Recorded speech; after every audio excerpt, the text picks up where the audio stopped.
صحیح بخاری میں کم از کم 4 جگہ پہ تفصیلی یہ خطبہ آیا ہے، ویسے تو 8-9 جگہ پہ آیا ہے،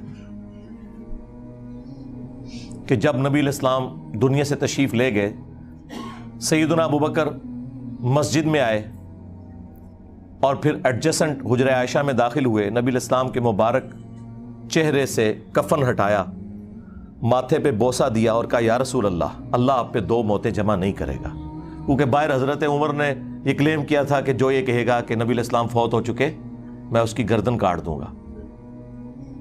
وہ یہ سمجھتے تھے جس طرح موسیٰ علیہ السلام کوہ طور پہ 40 دن کے لیے گئے تھے، نبی علیہ السلام بھی واپس آ جائیں گے، ابھی رومنز اور پرشینز کی جو امپائرز ہیں وہ گرنی ہے، لیکن انہیں یہ نہیں پتا تھا کہ یہ حضور کی زندگی کے بعد ہوگا، جبھی تو کنفرم ہوگا کہ صحابہ کرام اور خلفائے راشدین کے پیچھے اللہ ہے۔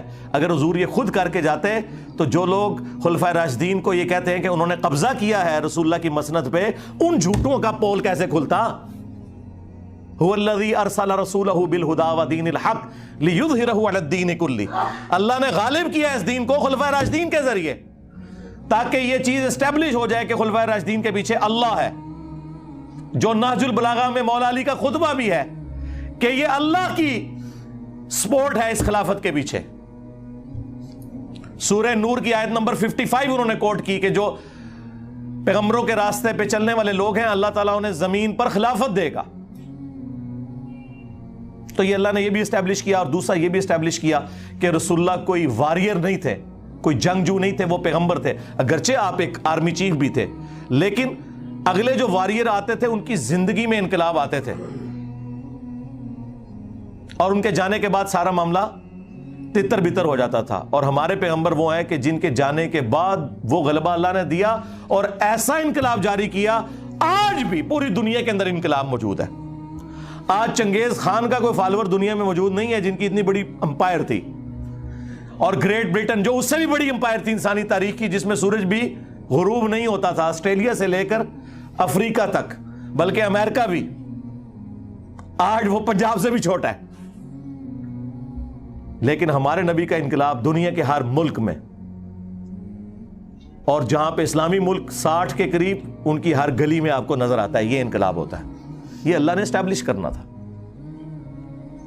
تو سیدنا ابوبکر نے جب بوسہ دیا اور کہا یا رسول اللہ آپ پہ اللہ تعالیٰ 2 موتیں جمع نہیں کرے گا، ایک موت تو آپ کو آنی تھی، پھر باہر نکلے، حضرت عمر سے کہا بیٹھ جاؤ، وہ نہیں بیٹھ رہے تھے، وہ ہوش میں ہی نہیں تھے۔ غلطی لگ گئی، اتنے بڑے انسان کو بھی غلطی لگ سکتی ہے، یہ اللہ نے ہمیں یہ بھی سکھایا اسے۔ خیر، حضرت ابوبکر نے کہا عمر کو اس کے حال پہ چھوڑ دو، میری طرف متوجہ ہو۔ ظاہر ہے ان کا ایک سٹیٹس زیادہ تھا، لوگ متوجہ ہوئے۔ تو حضرت ابوبکر صدیق رضی اللہ تعالیٰ عنہ نے حمد و صلات کے بعد جو پہلا جملہ بولا، نہ وہ کسی آیت میں ہے نہ کسی حدیث میں ہے۔ یہ کہتے ہیں نا انجینئر صاحب یہ کتنے لکھے ہے کہ نبی کے جیسا ہے ہی کوئی نہیں، تیرے بابے شاہی کوئی نہیں۔ جی جس جگہ حضرت ابوبکر کا وہ خطبہ لکھا ہوا ہے جو قرآن و حدیث میں نہیں تھا، وہ کہتے ہیں نہیں وہ موجود نہیں تھا، انہوں نے ایکسپلین کیا۔ جی یہی تو بات ہے کہ ایکسپلین کرنے کے لیے موٹے دماغ کھولنے کے لیے، اور ایکسپلین بھی ایسا گستاخانہ انداز میں کیا ان کے بقول، دل میں کہتے ہیں سامنے نہیں کہتے، سامنے آئے تو پھر میں نہیں چھوڑوں گا۔ فرضی بات بجائے وہاں محفل صلاۃ و سلام کرنے کے، رسول اللہ کی شان میں نازل ہوئی ہوئی آیات پڑھنے کے، سیدنا ابوبکر نے رسول اللہ کی میت پہ توحید کا خطبہ پڑھا، اور جملہ خود سے ایک بنا کے جس کا کوئی لینا دینا ہی نہیں تھا صحابہ کرام کے ایٹیچیوڈ کے ساتھ۔ الا من کان یعبد محمدا فان محمدا قد مات، کان کھول کر سن لو تم سب، تم میں سے جو کوئی بھی محمد کی عبادت کرتا تھا جان لے کہ محمد مر چکے، مر چکے۔ فَإِنَّ مُحَمَّدًا قَدْ مَاتَ، وصال شریف نہیں کہا، حالانکہ وہ بھی عربی کا لفظ ہے، وفات شریف نہیں کہا، وہ بھی عربی کا لفظ ہے۔ اور اس سے بڑھ کر صحابہ میں تو کسی نے کبھی نبی کی عبادت ہی نہیں کی تھی۔ فرضی جملہ، کولوں، ایک کہتے ہیں کولوں بولتا ہے انجینئر، جی انجینئر ابوبکر کا غلام ہے، ان کا سٹوڈنٹ ہے۔ جس طرح انہوں نے اس وقت الحمدللہ توحید اسٹیبلش کی، آج ان کے پیٹرن پہ چل کے تم نے جو شیطانی وسوسے پھیلائے ہوئے ہیں نا، ہم توحید کو اسٹیبلش کر رہے ہیں تمہارے بابوں کے مقابلے پر، ومن کان یعبد اللہ فإن اللہ حی لا یموت، اور جو کوئی اللہ کی عبادت کرتا تھا وہ جان لے کہ اللہ تعالیٰ زندہ ہے، اسے کبھی موت نہیں آئے گی۔ یہ جملہ انہوں نے پہلے بولا، اس کے بعد انہوں نے آیات پڑھی۔ اور دیکھیں میں کتنا شریف ہوں، آپ کے شر سے بچنے کے لیے پہلے میں حدیثیں بیان کرتا ہوں، آیتیں بیان کرتا ہوں، اینڈ پہ میں کہتا ہوں کہ بابت شاہی کوئی نہیں۔ لیکن سیدنا ابوبکر نے پہلے کیا کہ اللہ کے مقابلے پر کسی کی عبادت نہیں ہو سکتی، خواہ وہ کوئی پیغمبر بھی ہو، اور پھر آیت پڑھی۔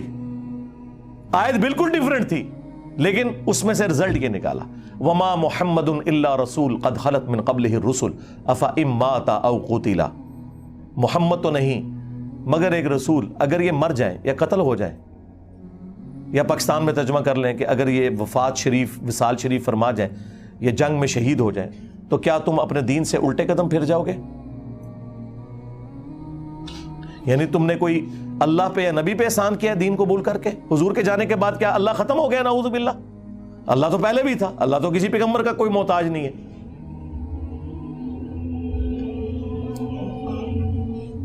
تو جو کوئی بھی اپنے دین سے الٹے قدم پھیرے گا نا، اللہ تعالیٰ اس کے اوپر گرفت فرمانے والا ہے، اور اللہ تعالیٰ جزا دے گا ثابت قدم رہنے والوں کو۔ یہ جملہ ہے قرآن کی اس آیت میں کہ جزا ملے گی ثابت قدم رہنے والوں کو، اور جو الٹے قدم پھرتا ہے نا وہ اپنا نقصان خود کرے گا، اللہ کا کیا بگاڑ ڈالے گا۔ اب اس میں اتنی بات تو درست تھی کہ نبی علیہ السلام نے فوت ہو جانا ہے، لیکن اس میں یہ کہاں لکھا ہوا تھا کہ جو محمد کی عبادت کرتا تھا وہ جان لے؟ کوئی نہیں لکھا ہوا۔ دوسری آیت پڑھی، انک میت وانہم میتون، اے نبی تمہیں بھی مرنا ہے اور تمہارے مخالفین کو بھی مرنا ہے، پھر تم اللہ کے حضور جھگڑا کرو گے، قیامت کے دن اللہ تمہارا فیصلہ کرے گا۔ اس میں بھی کوئی بات نہیں لکھی ہوئی تھی، لیکن انہوں نے بات سمجھائی تاکہ بات موٹے دماغ میں بھی اتر جائے۔ یہی کام تو ہم بھی کرتے ہیں، آپ کو بات سمجھاتے ہیں۔ جب ہم کہتے ہیں کہ کوئی فرشتہ، کوئی جن، کوئی پیغمبر، کوئی انسان نہ اپنے کسی نفع کا مالک ہے نہ کسی نقصان کا، اور نفع و نقصان میں وہ تمام چیزیں آتی ہیں جو ہماری بیسک نیڈز ہیں۔ کہتے ہیں جی انجینئر صاحب کہتے ہیں کوئی بڑے سے بڑا بزرگ ہو، خواہ پیغمبر ہی کیوں نہ ہو، وہ اپنا پیشاب بھی نہیں روک سکتا، یہ گستاخی ہوگی۔ بھائی اللہ کے بندوں، اگر یہ گستاخی ہے تو اس جملے کو الٹ کرو کہ بڑے سے بڑے بزرگ اور پیغمبر اپنا پیشاب خود روک سکتے ہیں اللہ کی مرضی کے بغیر، تو یہ بات کرو آج ہی فتوی کفر لے لو، ہم سے نہیں، دنیا کے 1.5 ارب مسلمانوں سے لے لو فتوی کفر۔ اس میں کون سی گستاخی ہوگی؟ ہر نفع اور نقصان، نفع میں آکسیجن کھانا پینا شامل ہے، اور نقصان میں سب سے بڑی چیز جو ہے وہ ٹوائلٹ کا ایشو ہے، انسان کے ساتھ اٹیچ ہے۔ اللہ ہی مالک ہے۔ تو یہ بات اس لیے بولنی پڑتی ہے تاکہ آپ لوگوں کو یہ بات سمجھ آئے کہ جب توحید کی بات ہوگی پھر کوئی پیغمبر، کوئی فرشتہ، کوئی بزرگ بابا، شاہی کوئی نہیں اللہ کے مقابلے پر۔ اب یہ کہتے ہیں کہ جی وہ یہ بات کہاں لکھی ہوئی ہے؟ حالانکہ یہ لکھی ہوئی ہے۔ حضرت ابوبکر صدیق نے جو کچھ بولا وہ کہیں نہیں تھا لکھا ہوا، خود سے بولا انہوں نے، لیکن میں جو آپ کو بتا رہا ہوں یہ ایگزیکٹلی انہی الفاظ کے ساتھ لکھا ہوا ہے قرآن میں، اس سے زیادہ پیشن کے ساتھ۔ آپ نے نہ قرآن پڑھا، نہ آپ کے بزرگوں نے پڑھا، نہ ان کے بزرگوں نے پڑھا، ترجمہ ہی کوئی نہیں تھا، عربی سیکھتے کوئی نہیں تھے۔ قرآن میں یہ ساری باتیں لکھی ہوئی ہیں۔ تو یہ جو 2 کرٹیکل چیزیں ہیں نا، میں وہ مختصر سے وقت میں کور کر دیتا ہوں اس حوالے سے۔ یہ جو میں نے پہلا کلیم کیا نا کہ اللہ کے مقابلے پہ جب بات لائی جائے گی نا، پھر کوئی جن، فرشتہ، پیغمبر، کوئی شے نہیں ہے۔ حالانکہ یہ سب اللہ کے بندے اور اللہ کی پارٹی کے لوگ ہیں، لیکن اللہ کے مقابلے پہ جب لوگ انہیں کھڑا کرتے ہیں نا، پھر اللہ تعالیٰ ان کو ایگزامپل بناتے ہوئے دماغ کھولتا ہے۔ اس وقت پھر اللہ خیال نہیں کرتا کہ کسی پیغمبر کی توہین نہ ہو جائے، کیونکہ اللہ کے سامنے تو کسی کی کوئی توہین نہیں ہوگی، اللہ تو توحید کو اسٹیبلش کرے گا۔ اس کے ثبوت میں وہ آیت ہے شہرا آفاق، ان چند آیات میں سے جس نے میری زندگی بدلی۔ سورۃ المائدہ کی آیت نمبر 17 نمبر آیت ہے سورۃ المائدہ میں، سورت نمبر 5 ہے اور آیت نمبر اس کی 17۔ لقد کفر الذین قالوا ان اللہ هو المسیح ابن مریم، بے شک وہ لوگ کھلا کفر کر رہے ہیں کہ جو کہہ رہے ہیں کہ عیسیٰ ابن مریم ہی اللہ ہیں، نعوذ باللہ۔ وہ کھلا کفر کر رہے ہیں جو یہ کہہ رہے ہیں کہ جیزس کرائسٹ اللہ ہے۔ قل فمن یملک من اللہ شیئا، بابے شاہی کوئی نہیں. ہاں اے شے جڑا لفظ ہے نا یہ عربی دا جے، اردو میں بھی آیا پنجابی میں. قل فمن یملک من اللہ شیئا، اے نبی ان سے فرما دو بھلا بتاؤ اللہ کے مقابلے پر کوئی اتنی سی بھی جرت رکھتا ہے اس بات کی؟ کوئی شے ہی نہیں ہے کہ کوئی کلیم کرے اللہ کے مقابلے پر. کوئی کسی چیز کا اختیار نہیں رکھتا. کس چیز کا اختیار؟ ان اراد ان یہلک المسیح ابن مریم، کہ اگر اللہ یہ ارادہ کر لے کہ عیسیٰ ابن مریم کو ہلاک کر دے. اچھا وفات دے نہیں ہے، وصال شریف نہیں، ہلاک کر دے، کیونکہ موٹا دماغ کھل جائے. یہ اللہ ورسز عیسیٰ ابن مریم بات ہو رہی ہے. ہاں کوئی تو نہیں ہو رہی، توحید اسٹیبلش ہو رہی ہے. وہی مولانا اسحاق صاحب والی بات کہ پائی جدو توحیدی گل کریں گے گستاخی تے آپ ہی ہو جائے گی. ہائے میں صدقے. وَأُمَّهُ، اور ان کی ماں، وَمَن فِي الْأَرْضِ جَمِيعًا، اور جتنے زمین میں سارے بابے، لو سارے بابے، جتنے زمین میں سارے جن، سارے بزرگ، سارے انبیاء، سب کچھ کور ہو گیا. اگر اللہ تعالیٰ ان سب کو ہلاک کر دے اللہ کا کوئی کیا بگاڑ لے گا؟ قل فمن یملک من اللہ شیئا، اللہ کے مقابلے پر کوئی کیا اختیار رکھے گا؟ اللہ کا کوئی کیا بگاڑ لے گا؟ وَلِلَّهِ مُلْكُ السَّمَاوَاتِ وَالْأَرْضِ، اور آسمانوں اور زمین کی بادشاہت تو اللہ کے لیے. وَمَا بَيْنَهُمَا، اور جو کچھ ان کے درمیان ہے، پوری کائنات. يَخْلُقُ مَا يَشَاءُ، وہ جو چاہتا ہے پیدا کرتا ہے. یار اگر عیسیٰ ابن مریم بغیر باپ کے پیدا ہو گئے، اس کا مطلب تم نے کہاں سے نکال لیا کہ وہ اللہ کے بیٹے ہیں یا اللہ انسانی شکل میں آ گیا؟ اللہ جو چاہے پیدا کرے، اللہ کی مرضی. عیسیٰ ابن مریم جیسے اللہ تعالیٰ اربوں لوگ اور پیدا کر دے، کیا اللہ کے اختیار سے باہر ہے؟ اللہ کی مخلوق ہے. اس سے بڑا ورژن اللہ نے پیدا کیا ہے، حضرت آدم علیہ السلام، جن کا باپ بھی کوئی نہیں تھا، ماں بھی کوئی نہیں تھی. جیسس کرائسٹ کی تو پھر بھی ماں تھی نا، اور پورا انہوں نے پریگنینسی کا پیریڈ بھی گزارا. لیکن حیران کن بات ہے کرسچنز جو ہے حضرت آدم کو اللہ کا بیٹا نہیں کہتے، اور ان سے جو چھوٹے ہیں اس سٹیٹس کے اعتبار سے، مرتبے کے اعتبار سے میں بات نہیں کر رہا، کہ جن کی ماں تو تھی انہیں اللہ کا بیٹا کہتے ہیں، جس کی نہ ماں نہ باپ اسے کہتے ہیں کہ جی وہ اللہ کا بندہ ہے. اور یہ پھکی اللہ نے قرآن میں دی ہے کہ اللہ کے نزدیک عیسیٰ ابن مریم کی مثال آدم کی سی ہے. ہائے میں صدقے، میرا رب بھی جو ہے نا الزامی جواب دے کے اس باتوں کو سمجھاتا ہے. الحمدللہ. واللہ علی کل شیء قدیر، اور اللہ تعالیٰ ہر چیز پر قادر ہے. دیکھیں اللہ تعالیٰ فرما رہا ہے اگر اللہ عیسیٰ کو، ان کی ماں کو، سب کو ہلاک کر دے، اور سب میں پھر سارے ہی آگے، سارے جن، سارے فرشتے، سارے پیغمبر، سارے بزرگ، سارے باپے، تو کیا یہ ساروں کی توہین ہوگی ہے؟ نہیں. جب توحید اسٹیبلش ہوگی پھر بات اسی طریقے سے ہوگی. ہمارے نبی کے بارے میں بھی آیا ہے قل ارائیتم ان اہلکنی اللہ ومن معی او رحمنا فمن یجیر الکافرین من عذاب علیم.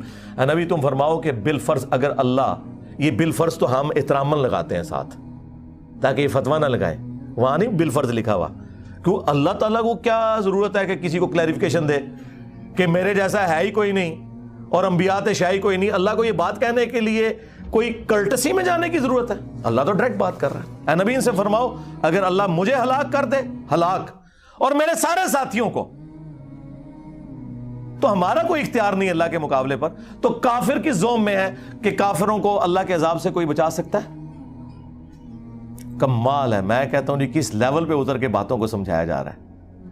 یہ ہے وہ چیز جو آج مسلم عوام کو بتانے کی ضرورت ہے کہ جب اللہ کے مقابلے پہ آپ کوئی چیز کھڑا کریں گے تو اس کو پھر توحید کو اسٹیبلش کرنے کے لیے آپ کو یہ بتانا پڑے گا کہ اللہ کے مقابلے پہ کوئی فرشتہ، کوئی پیغمبر، کوئی جن، کوئی انسان، کوئی شے نہیں ہے اللہ کے مقابلے پر. اور اس کو شیطانی توحید نہیں، رحمانی توحید کہیں گے. یہ تو وہ اگزامپل تھی جو مقابلے والی تھی کہ اللہ کے مقابلے پہ کھڑا کیا. اب دوسری اگزامپل ہے کہ نفع و نقصان کا مالک صرف اللہ ہے، اور ہر وہ چیز جو نفع میں داخل ہے، ہر وہ چیز جو نقصان میں داخل ہے، اس پہ بھی کسی فرشتے، کسی جن، کسی انسان کا زیرو کنٹرول ہے. خواہ آکسیجن لینا ہو انسان کا، خواہ ٹوائلٹ جانا ہو، خواہ نیند، نہیں روک سکتا۔ یہ اللہ نے انسان کے ساتھ مجبوری اٹیچ کی ہے تاکہ آپ کو اللہ اور مخلوق میں فرق نظر آئے۔ اس کے ثبوت میں بھی عیسیٰ ابن مریم کی مثال، کیوں آپ کو اب یہ پتا چلے گا کہ یہ عیسیٰ ابن مریم کو ہمیشہ کیوں سینٹرڈ کیا گیا قرآن میں بات سمجھانے کے لیے، کیونکہ انسانی ہسٹری کا سب سے بڑا شرک عیسیٰ ابن مریم کے نام پہ ہوا ہے، بت پرستی کے نام پر نہیں ہوا۔ آج بھی 90 کروڑ ہندو ہیں اور کرسچنز 2.25 ارب ہیں۔ یہی وجہ ہے کہ اللہ تعالیٰ نے عیسیٰ ابن مریم کو سینٹرڈ کیا۔ تو بھائی عیسیٰ کے جیسا ہے ہی کوئی نہیں، تو اڈے سارے بابے شاہ ہی کوئی نہیں۔ یہاں بھی عیسیٰ ابن مریم کی مثال، وہ بھی سورۃ المائدہ میں، مل مسیح ابن مریم الا رسول، آیت نمبر 75۔ عیسیٰ ابن مریم تو نہیں تھے مگر ایک رسول ہی، قد خلت من قبلہ الرسل، ان سے پہلے بھی رسول گزرے ہیں، یعنی یہ کوئی ایسی بات نہیں ہوگی کہ پہلے کوئی پیغمبر نہیں آیا۔ وَأُمُّهُ صِدِّيقَةٌ، اور ان کی ماں بھی ایک سچی عورت تھی۔ مریم کے جیسا ہے ہی کوئی نہیں۔ میں آپ لوگوں کو ایسے مشورہ دوں گا، حضرت یوسف علیہ السلام کے اوپر ایران والوں نے ایک فلم بنائی تھی اصحاب الکہف پہ، ایک اور انہیں بنائی ہے مریم مقدس کے نام سے، 10 اقساط کے اوپر، اردو ڈبنگ کے ساتھ آ چکی ہے، انگلش میں بھی ڈب ہو چکی ہے، رکھی ہوئی ہے یوٹیوب پہ، وہ آپ ضرور دیکھیں۔ آپ کو پتا چلے کہ مریم جیسی کوئی عورت اس پلانٹ ارتھ پہ کبھی نہیں گزری۔ جو بخاری مسلم میں حدیث ہے کہ اگلے زمانوں میں اللہ تعالیٰ نے مریم بنت عمران کو تمام جہان والوں پر فضیلت دی تھی، اور اس زمانے میں اس امت میں ختیجہ کو فضیلت دی ہے تمام جہان کی عورتوں پر۔ ہاں، مریم جیسا کوئی نہیں، اور اللہ تعالیٰ ہمارا وہ بھی ایک سچی عورت تھی۔ کانا یاکلان الطعام، اور دونوں کھانا کھانے کے محتاج تھے، دونوں روٹی کھاتے تھے۔ کون؟ عیسیٰ اور ان کی ماں۔ آپ کو یہ کہے گا کہ روٹی افضل ہوگی حضرت عیسیٰ علیہ السلام سے؟ نہیں، یہ عیسیٰ ابن مریم کی کمزوری ہے، ان کی ماں کی کمزوری ہے کہ ان کے ساتھ روٹی کی تکلیف اٹیچ ہے کہ یہ انہوں نے کھانی ہے تو زندہ رہنا ہے، اور اس کے بعد ٹوائلٹ جانا ہے تو زندہ رہنا ہے۔ اس میں کوئی گستاخی والا ایلیمنٹ نہیں ہے۔ کیوں؟ اللہ روٹی سے آزاد ہے، جو سورہ الذاریات میں ہے کہ اللہ تعالیٰ تمہیں کھلاتا ہے، خود کچھ نہیں کھاتا، باقی سب کو وہی کھلاتا ہے۔ کانا یاکلان الطعام، دیکھو یہ دونوں کھانا کھایا کرتے تھے۔ انظر کیف نبین لہم الآیات، ذرا دیکھو تو ہم اپنی آیات کس طرح کھول کھول کے بیان کرتے ہیں۔ یعنی وہ ہمارے استاد ڈاکٹر اسرار صاحب کے بقول ننگی بات کرتے ہیں۔ آئیے ننگا وہ والا نہ لے لیجیے گا جو عمران خان صاحب یوز کرتے ہیں، ننگی تلوار۔ تلوار جب نیام سے نکلتی ہے تو اس کا ایک روب ہوتا ہے، اس کی چمک ہوتی ہے۔ تو اللہ تعالیٰ نے یہ تلوار نیام سے باہر نکال کے توحید کی بیان ہو رہی ہے کہ دیکھو عیسیٰ اور ان کی ماں کھانا کھانے کے محتاج تھے، تو باقی تو شاہی کوئی نہیں۔ عیسیٰ کے جیسا ہے ہی کوئی نہیں، تیرے بابے تھے شاہی کوئی نہیں۔ مریم کے جیسا ہے ہی کوئی نہیں، تیری رابعہ بصریہ تھے شاہی کوئی نہیں۔ اولیاء کی سردار سیدہ مریم اور اولو العزم پیغمبروں کے سردار 5 پیغمبر ہیں سورۃ الاحزاب میں اور سورہ شورى میں، محمد رسول اللہ صلی اللہ علیہ وآلہ وسلم، ابراہیم خلیل اللہ، موسیٰ کلیم اللہ، عیسیٰ روح اللہ، اور نوح نجی اللہ۔ یہ 5 اولو العزم پیغمبر ہیں، پیغمبروں کے سردار اور ولیوں کی سردار، دونوں کھانا کھانے کے محتاج۔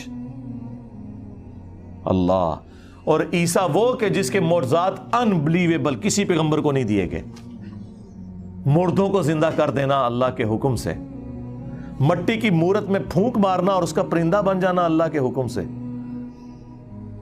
اندھوں کی آنکھوں کو جہاں ڈھیلے بھی نہ ہو ہاتھ پھیرنا، آنکھیں آ جانا، اور جو کوڑی کے مرض کے لوگ لا علاج بیمار، آج کل کے آپ سمجھ لیں 4th سٹیج کینسر کے مریض، ان کو اللہ کے اذن سے شفا دے دینا، یہ وہ معجزات ہیں جو سورۃ المائدہ میں سورہ مریم میں آئے۔ لیکن اللہ کہہ رہا ہے کہ وہ بھی روٹی کھانے کے محتاج ہیں۔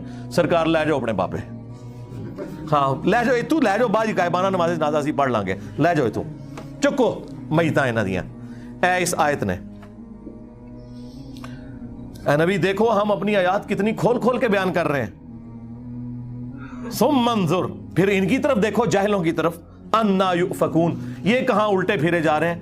اس کے بعد کس طرح ہم سمجھائیں. اتنی کھول کے بات کر دی کہ عیسیٰ ان کی ماں روٹی کھانے کے محتاج تھے. جب روٹی کے محتاج ہیں تو ٹوائلٹ کے بھی محتاج ہیں, پیشاب کے بھی محتاج ہیں, جب تک اللہ نہ چاہے. وہ اس تکلیف کو بھی دور نہیں کر سکتے. قل اتعبدون من دون اللہ, اے نبی ان سے فرماؤ کہ اللہ کے سوا ان کی عبادت کرتے ہو. یہاں پہ من دون اللہ کسے کہا اللہ نے؟ عیسیٰ اور ان کی ماں کو. یہ آپ کو کیا دھوکہ دیتے تھے بریلوی اور شیعہ علماء کہ جی من دون اللہ تو بت ہوتے ہیں. اور جھوٹے ہو, من دون اللہ ہر وہ ہستی ہے جو اللہ کے مقابلے پہ لوگ کھڑی کرتے, اس میں ان ہستیوں کا قصور نہیں ہے. یہاں پہ اللہ نے عیسیٰ ابن مریم اور ان کی ماں کو من دون اللہ کہا. کہتے ہیں ہاں ٹھیک ہے من دون اللہ والی بات آپ کی صحیح ہے, ہمارے بابوں نے ہمیں جھوٹ بولا تھا. اگلا بھی جھوٹ تو ہم دسنے ہیں جڑا تسی بولو گے سانو پہلے ہی پتا ہے. کہتے ہیں دیکھیں یہاں تو ہے کہ تم عبادت کر رہے ہو عیسیٰ اور ان کی ماں کی, تو ہم تو دیکھیں بزرگوں کی عبادت نہیں کرتے, ہم تو کہتے ہیں وہ اللہ کے بندے ہیں, ہم کہتے ہیں اللہ کی اطاعت سے کرتے ہیں, ہم تو کبھی بزرگ کو سجدہ بھی نہیں کرتے, ہم تو اللہ ہی کی نماز پڑھتے ہیں. ہم نے اس کے جواب میں کیا کہا تھا؟ نہ پرانیاں گلاں, پرانے بانے, پرانے بابے, آگے پڑھ. ما لا یملک لکم ضرا ولا نفعا, وہ ہستیاں عیسیٰ اور ان کی ماں جو نہ تمہارے نفع کے مالک ہیں نہ نقصان کے مالک ہیں. چھڑ دو گال کے عبادت ہو رہی ہے کہ نہیں ہو رہی. اللہ کہہ رہا ہے عیسیٰ اور ان کی ماں کسی کے نفع نقصان کے مالک ہی نہیں ہے. کیا اللہ یہ کہنا چاہ رہا ہے کہ وہ اللہ کے بندے ہو کر تو نفع نقصان کے مالک ہیں اور خدا ہو کر نہیں ہے؟ نہ, کیٹاگوریکل ڈینائی ہے کہ عبادت اس کی ہوگی, مشکل کشا وہ ہوگا جو تمہارے نفع اور نقصان کا مالک ہو. عیسیٰ اور ان کی ماں تو کسی کے نفع نقصان کے مالک نہیں. سرکار اگر عیسیٰ ابن مریم اور سیدہ مریم بنت عمران کسی کے نفع نقصان کے مالک نہیں تو بابے تے شاہی کوئی نہیں, بلکہ اڑتے کہنا چاہیے بابے تے شاہی کوئی نہیں. مارتے روحانی طور پہ.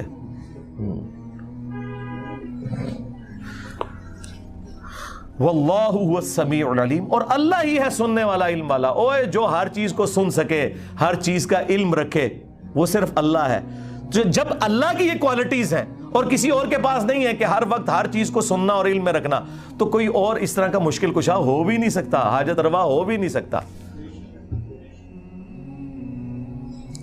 تو عیسیٰ اور ان کی ماں کھانا کھانے کے محتاج. اللہ اکبر.